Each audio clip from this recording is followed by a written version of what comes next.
Canada has a rich history that goes far beyond colonization.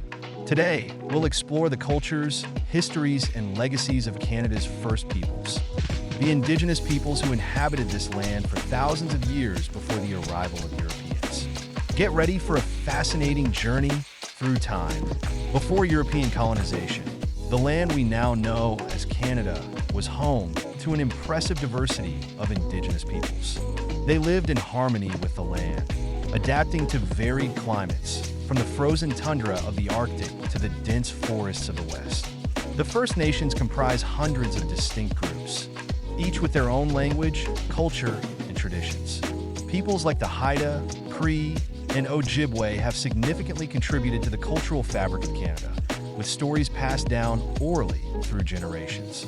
In the far north, the Inuit thrived in one of the most challenging environments on Earth.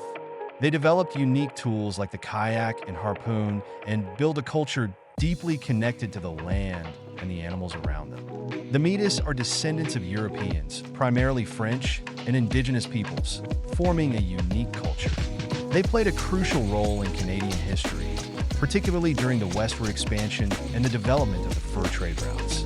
Colonization brought devastating challenges to Indigenous peoples, including loss of land, the impact of diseases, and policies aimed at assimilating their cultures. Treaties signed between governments and Indigenous communities were not always honored, leading to injustices that still echo today. Today, Canada is undergoing a process of reconciliation, acknowledging the impact of residential schools and working to restore Indigenous cultures and rights. The work is far from over, but important steps are being taken to honor and protect these legacies. Indigenous culture remains alive and vibrant. The art, music, and stories of Indigenous peoples are an essential part of Canada's identity. Their teachings about respect for nature and community are more relevant than ever. The First Peoples of Canada are not just part of the past, but also the present and future. Their resilience and rich cultural heritage are an inspiration to us all. What part of this story stood out to you? Share your thoughts in the comments, and don't forget to like and subscribe for more fascinating stories.